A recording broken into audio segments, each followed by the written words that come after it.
এই যে এখন মাংসটা ধুয়ে নেওয়া হচ্ছে, কাটাকুটি শেষ, এখন ধোয়া ধাই চলছে। তারপরে দেব আন্ডা বসাইয়া। এখনই আমরা রান্না বসাই দিব, আমাদের সবকিছু গোছগাছ করা অলরেডি কমপ্লিট। আমি হচ্ছে খিচুড়ির জন্য চাল ডাল নিয়ে নিচ্ছি, প্রায় 1 কেজি চাল নেব। এই যে 1 কেজি চাল নিয়ে নিলাম। ডাল নেবো আমি 1/2 কেজি। আমি 1/2 কেজির মতো মসুর ডাল নিয়ে নিলাম। আর এখানে আছে 1 কেজির মতো পোলাও চাল, 1 কেজির থেকে একটু বেশি আছে, আধা পট বেশি আছে। আর এখানে 1/2 কেজি মসুর ডাল। চালটা এখন ধুয়ে নিব, কারণ আধা ঘন্টার জন্য আমি চালটা ভিজায় রাখবো, তাই না? চাল যদি ভুনা খিচুড়ি হয় বা বিরিয়ানি হয়, পোলাও হয়, সেই ক্ষেত্রে পোলাও চালটা আধা ঘন্টা যাবত ভিজায় রাখলে পোলাওটা ঝরঝরে হবে, একদম মুড়ির মতো হাত দিয়ে ধরবে হয়ে যাবে আমাদের ভুনা। তবে এই ডাল কিন্তু আমি ভিজায় রাখবো না, ডাল ভিজায় রাখলে কিন্তু সমস্যা আছে, ডাল ফুলে যাবে, খুলে যাবে। ডাল কিন্তু ভুলেও ভিজায় রাখা যাবে না। আপনি আমার তামসা দেখতেছেন না, এরকম আপনাকে পৌঁছায় দিয়ে আমি আপনার তামসা দেখবো, বুঝেন নাই? আপনি আমার তামসা দেখবেন, এটা মানায় না। আপনার তামসা হবে, আমি দেখবো। তুমি কি গান গাইছেন সেটা গান। এই যে দেখেন, চালটা ধুয়ে নিয়ে আসলাম, আধা ঘন্টা এইভাবে আমি ভিজায় রাখবো, তারপরে পানিটা ঝরাই নিব। মনির মা হট হয়ে গেছে, বুঝছেন? মনির মা এখন হট আছে। কেউ যদি এখন সুযোগ নিতে চান, দ্রুত চলে আসেন, দৌড়ে চলে আসেন। আর এই যে ঘরে আয়োজন হচ্ছে গরুর মাংস দিয়ে ভুনা খিচুড়ি, খেতেও পারবেন, মনির মা একটা সুযোগও দিবে, চান্সও দিবে। বুঝো না কেন তুমি সবকিছু বুঝে অবুঝার ভাঙ করো? এটা তো তুমি আইসা ফিরা যাও, কিছু বুঝো না। হ্যাঁ, তুমি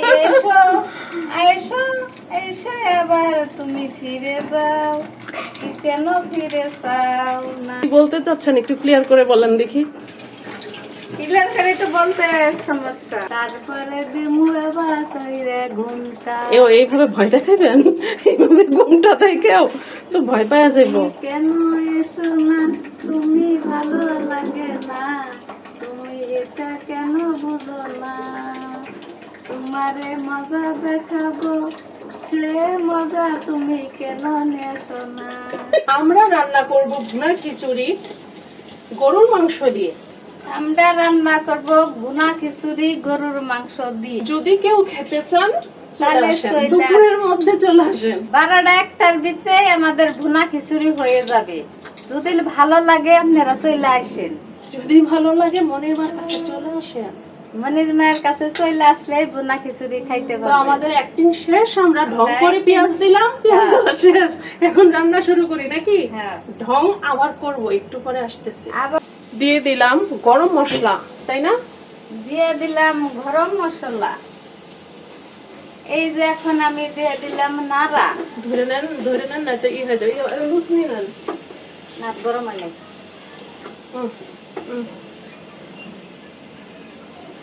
এই যে এখন পেঁয়াজ দিছি, তেল দিছি, গরম মশলা দিছি, সব ধরনের মশলা দিয়ে দিছি। মানে আস্তে আস্তে পেস্টটা হালকা নাল করে নিব। পেঁয়াজ দিছি, গরম মশলা দিছি, তেল দিছি এবং হাতের পরেছি লাল চুড়ি। হ্যাঁ, সবকিছুই ঠিকঠাক, কিন্তু রান্নাটা ভালো হইলেই হলো। হ্যাঁ, এই যে করেছি হাতে লাল চুড়ি, রান্নাটাও হবো লাল। ও তোমার কোন জায়গায় লাগছে গো ব্যথা? তোমার কোন জায়গায় ব্যথা গো বান্ধবী ললিতা? তোমার কোন জায়গায় ব্যথা গো বান্ধবী নন্দিতা? এসো আমি তোমার ব্যথা সাইরা দিতাছি বান্ধবী। পারবেন? হ্যাঁ, আপনারটা আমি সারাই দিতে পারবো। এই যে বান্ধবী, তোমার কোন জায়গায় গো? দেখেন মনির মা কিন্তু আবার মাঝে মাঝে হিজলা পালাম করে, বুঝছেন?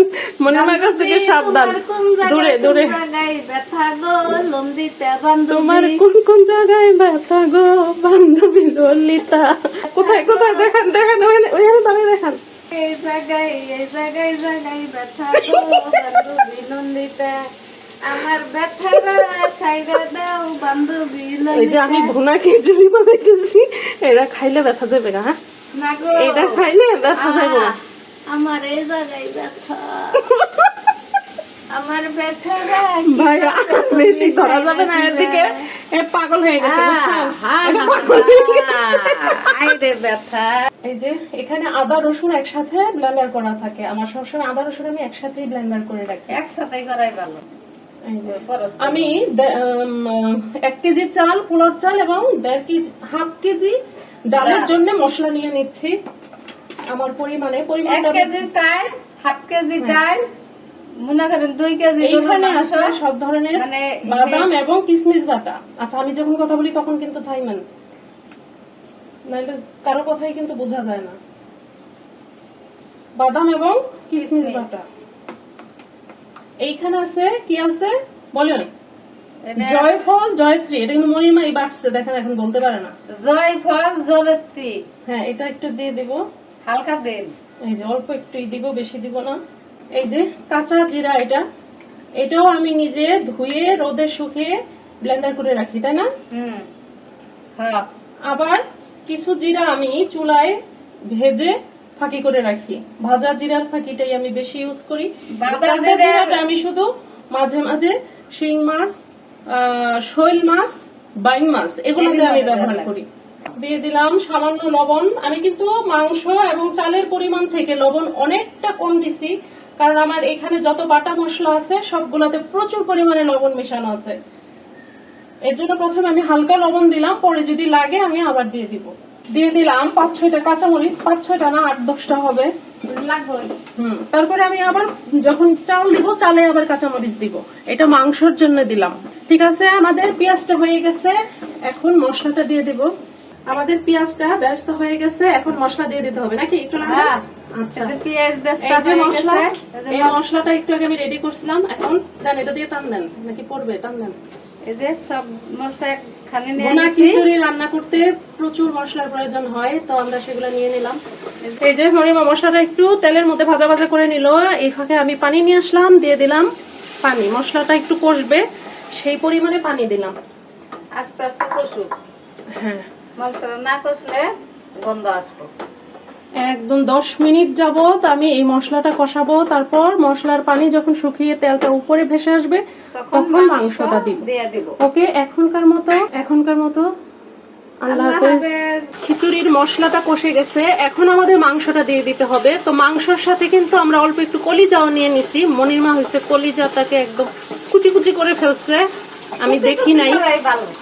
হ্যাঁ, এই যে মশলাটা কি সুন্দর কষানো হয়ে গেছে, তেলগুলি সব উপরে ভেসে আসছে। আবার আমার কথার মধ্যে কথা বইলা দিল ডিস্টার্ব কইরা, মানে বেটিটারে না বুঝছেন, এক কথা 100 বার বললেও শুনে না কিন্তু। আচ্ছা, এখন কি বলতেছিলাম ভুলে গেছি। এই যে কি মশলাটা, এই যে উপরে তেল ভেসে আসছে, পানিটা শুকাই গেছে, এখন কিন্তু মাংসটা দিয়ে দেওয়ার পালা। ঠিক আছে, আবারও দেখবেন যে আমার কথা মাঝখানে কাউ কাউ কাউ কাউ শুরু করছে কাকের মতো। একটু ঢেকে দিলাম 45 মিনিট। ও ভিডিও করা এত সহজ না, কিন্তু ভুলে আমার পাতিলে হাত লেগে গেছে। যদিও বেশি গরম না, এই যে আমি ধরতেছি দেখেন, তারপর আমি একটু ভয় পেয়ে গেছি। এই গরমে ভয় পেয়ে থেরাপি দে তো ভয় পেন না। এই আপনার থেরাপিতে কি সমস্যা? আপনি বারবার আমার কাছে থেরাপি বলেন। এই যে ভাই আমি আর থেরাপি দিব না জানো। আচ্ছা, ঢেকে দিলাম প্রায় 45 মিনিটের জন্য। 45 মিনিট পর আমরা আবার আসবো। এখনকার মতো আল্লাহ হাফেজ, বিদায়, ভালো থাকেন। মনিমা গেটে আসেন, গেটে আসেন। ঠিক আছে, এটা এখন আমি ফ্রিজে নিয়ে রেখে দিব। এই যে আমাদের চাল ডাল ধোয়া শেষ, চালের পানি ঝরাই রাখছি, ডালটাও ধুয়ে ফেলছি। এদিকে দেখেন, এই যে মাংসটা সুন্দর কষানো হয়ে গেছে। আল্লাহ আল্লাহ, লুচি পুরোটা বালতির ভিতরে ঢুকাই দিছে। বালতির মধ্যে শুনেন না, বালতি বলি নাই, পাতিলের মধ্যে বলছি। এই যে এটা কইলো গ্যাস শুনছে বেশি, বুঝছেন? আচ্ছা, আসলে প্রেমে পড়লে যেটা হয়, হ্যাঁ, বলবে একটা শুনবে আরেকটা। চলো গো দক্ষিণ প্রেমে পড়ো না, আমার প্রেমে পড়ে ময়ূরো না, আমার প্রেমে পইরা ময়ূরো না। আমার প্রেমে আচ্ছা আমি ভিডিও অনর্থক ধরে রাখছি কেন, সরে যাই। এখন হচ্ছে আমাদের চাল ডাল দিয়ে দেওয়ার পালা। এই যে দেখেন মাংসের কালারটা এখন, ইস কতটা লোভনীয়। মনিমা খিচুড়ি কি পাকাবো নাকি এটা ভুনাই খায় ফেলবেন? হ্যাঁ, পাটিতে খুব তুইলা সুন্দর হয়েছে, পরোটা বাদামি দিয়া কালার। নাকি নান? হ্যাঁ, মনে হচ্ছে যে ইস, কি পরোটাতে লোভনীয় খাইলে। লাগতেছে, আর কি সুন্দর ঘ্রাণ। মনিমা দেখেন এই যে মুখ চাটতেছে, দেখেন খালি। আহ, উম, কি স্বাদ। তবে একটু পরে আমাদের খাওয়ার ভিডিও হবে, এই ভুনা খিচুড়ি আমরা খাবো। হ্যাঁ, সেই ভিডিও কিন্তু আপনারা অবশ্যই দেখবেন, রান্নার পরেই কিন্তু খাওয়ার ভিডিও আসবে। ওকে, এই যে এখন চালটা দিয়ে দেওয়ার পালা।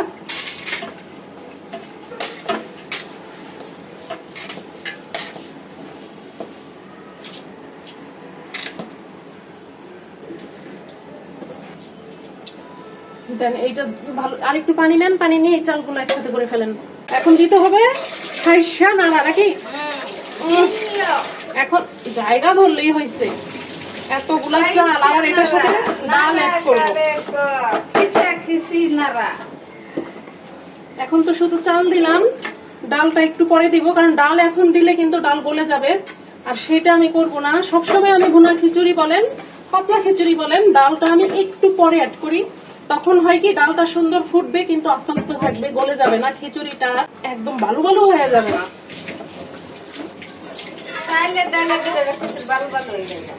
ডালটা করলে না চালটা একদম বালু বালু লাগে। এখন দিয়ে দিলাম পরিমাণ মতো পানি। এখন বেশি না দেই না, পরে যদি আবার বেশি হয়ে যায় তখন কিন্তু সমস্যা।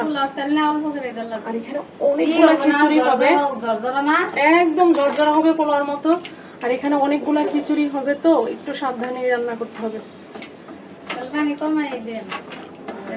আর একটু লাগবে, সমস্যা নাই তো, কারণ ডালও দিব। এটা ভরে রাখেন, লবণ তো দিতে হবে তাই না? এখন দিয়ে দিব 4-5টা কাঁচামরিচ। একটু বলক আসলে তারপর আমি ডালটা দিব, ঠিক আছে? বলক আসুক এখন, মনে তো আল্লাহ হাফেজ। বলক চলে আসছে, এখন আমি ডালটা দিয়ে দিব। এখন আর ডালটা গলবে না, কিন্তু সুন্দর মতো সিদ্ধ হবে ঠিকই, আস্তে আস্তে থাকবে।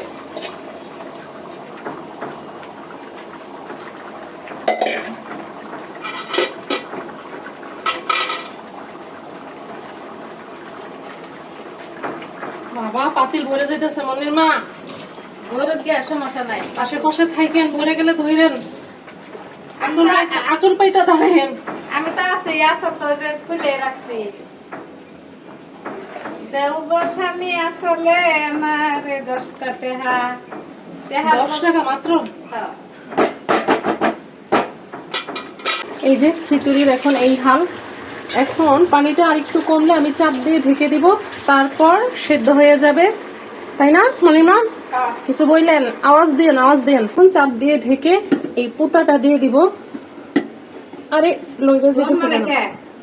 এখন মনে করেন যে এই ভাপেই এটা সিদ্ধ হয়ে যাবে, যেহেতু অনেকগুলা চাল, অনেকগুলা খিচুড়ি, পাতিল ভরে যাইতেছে। এখন চালটা বন্ধ করে দিব। মনিমা বন্ধ করেন, বন্ধ করেন, একদম বন্ধ করেন। হ্যাঁ, এখন থাকবে এইভাবে 10 মিনিট থাকবে। 10 মিনিট পরে উল্টাই দিয়ে আমি আবার জালটা হালকা আঁচে দিয়ে রাখবো।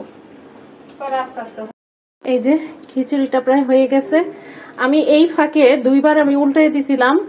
হ্যাঁ, সেটা দেখানো সম্ভব হয় নাই, কারণ উল্টায় দিতে অনেক কষ্ট। আর এই পাতিলটা যেহেতু ভরে গেছে একদম, একটু উল্টাইতে গেলে কষ্টই হয়ে যায়, সে কারণে আর দেখাইলাম না। এখন খিচুড়িটা পুরোপুরি পারফেক্ট। আমি এখনো একবার উল্টাই দিচ্ছি, আর 2 মিনিটের মতো আমি একটু বসায় রাখবো, খুব বেশি না, 2 মিনিটের মতো বসায় রাখবো, তারপর চুলা থেকে নামায় নিয়ে যাব। এই যে দেখেন একদম একদম সবকিছু ফুটে পারফেক্ট। এখন হবে খাওয়া দাওয়ার পালা। তো কে কে খেতে চান চলে আসেন, আশেপাশে যারা আছেন সবাই চলে আসেন। অনেক খিচুড়ি রান্না করা হয়েছে, অনেক। হ্যাঁ, এইটা আমাদের 2 দিনেও শেষ হবে না। যদিও আমি এই ধরনের ভুনা খিচুড়ি, বিরিয়ানি, এগুলো আমি অনেক বেশি বেশি রান্না করি এবং ফ্রিজে কিছু রেখে দেই তুলে, কারণ আমাদের বাসায় এই ধরনের খাবার অনেক বেশি পছন্দ করে, মনে করেন 3 বেলা দিলে 3 বেলাই, তাই না? হ্যাঁ। আচ্ছা ঠিক আছে, ভালো থাকেন সবাই, এখানেই আল্লাহ হাফেজ। Bye bye.